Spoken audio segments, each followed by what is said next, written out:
back with another recipe for our FCA family. Actually, we've got two recipes for you. We have our apples and cheese dish as well as the cherry crumble. We're going to go through the ingredients that you're going to need for each of these dishes first, and then we're going to get down to putting it together one at a time. Josie's here to help me. Hi. And we'll get this done. Hopefully you guys can use this for a great Easter dessert. All of the recipes that I've shared with you this week pair wonderfully with vanilla ice cream. So served nice and hot, it'll be a great treat for your family. So let's go through the ingredients first for Josie's dish. She's doing the apples and cheese dish. And yes, I know that sounds extremely odd. First time I ever heard it, I was like, you've got to be kidding. Why would you eat that? And we've been eating it as a family now for probably 15 years, and love it for lots of family dishes and stuff like that when we have family gatherings. It tastes like heaven. It does. It's really good. So we're going to go through the ingredients for this apples and cheese. You're going to need 1 full stick of butter. We're going to melt that. We're going to need 1 cup of sugar. You're going to need 3/4 of a cup of all-purpose plain flour. And then you're going to need 1/2 pound or 8 ounces of Velvetta cheese. Not cheddar cheese, not Swiss cheese. Yes, Velvetta processed cheese. This is what you need. So a smaller block, just cut in half, is exactly what you're going to need. And then we're going to need 1 can of apple pie filling. And that is for the apple cheese dish. Over here we are getting ready for the cherry crumble. And the ingredients that we have for the cherry crumble will be 6 tablespoons of butter, which we will melt. We have 6 tablespoons of brown sugar, and then we have 1/2 cup of oats, regular rolled oats. These are old-fashioned, okay? And then we have 1 1/8 cup of plain all-purpose flour. We're going to do 1/8 of a teaspoon of salt, and then a can of cherry pie filling. Okay, those are all of our ingredients, and we're ready to get started. Okay guys, we're ready to get started with the apples and cheese first. We've already taken the can of apples and emptied that into our dish. This is just a regular medium-sized dish, not a 9 by 12. You could use a 9 by 9 or even a 10-inch circle if you have that for this dish. So those are emptied and ready to go. The next thing that we're going to do is melt the butter and the cheese, which we've already done ahead of time. So you want to get that melted before you get everything started so it just all goes together quickly.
Okay, we're all set up for the cherry crumble.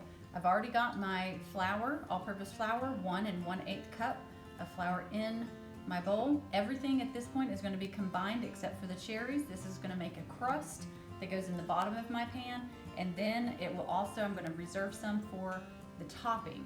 So I'm just going to go ahead and mix everything in.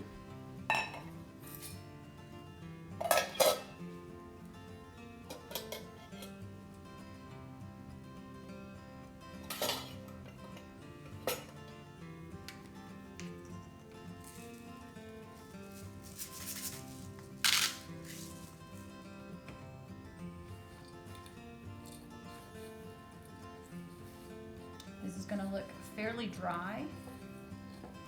Oops. I should have gotten a bigger bowl.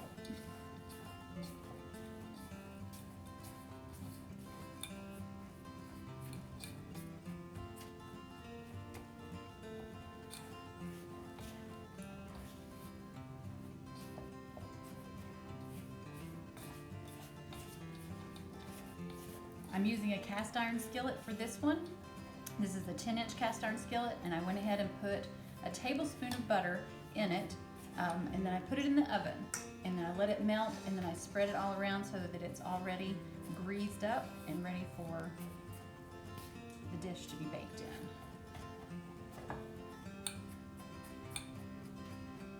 Okay, now my hands are washed, so I'm going to actually put my hands down in here, and then we're going to get this in the bottom of the pan, press it in, and then use part of this for the topping.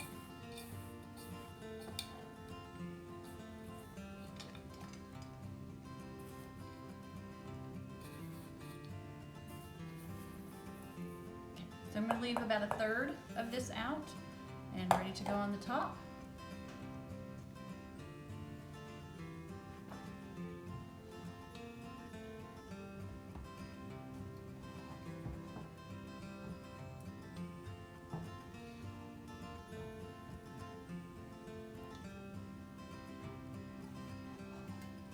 If you guys have made cherry crumble before, or a cobbler, then you have a great recipe that you want to share for the class, please feel free to do that. You can do it through the classroom on Google, or you can do it through email when you email me, and I'd be glad to share it with the rest of the class as well.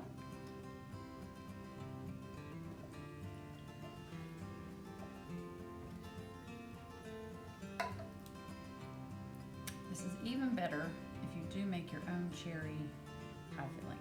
The cherries are not always in season. It's a little bit harder, especially right now, to get a hold of everything that you want. So a can of cherry pie filling does the trick just fine too. And spread this out. And top the whole thing.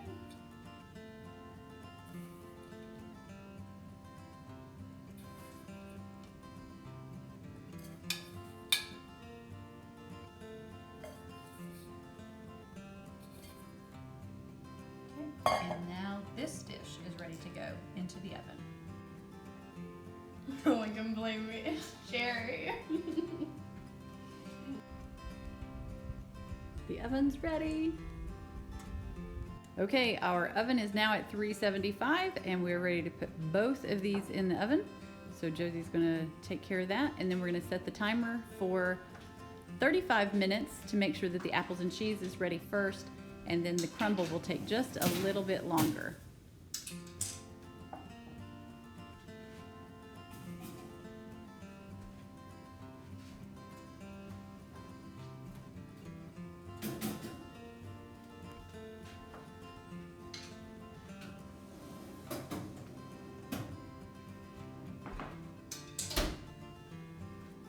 Timer for 30 minutes.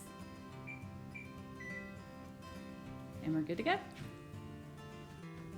Okay guys, we're ready to pull these dishes out of the oven. Both are ready. First, here's our cherry crumble. And next, our apple and cheese dish. Okay? I hope you guys tried these recipes out, and I hope you enjoy them as much as our family does. We'll see you next time.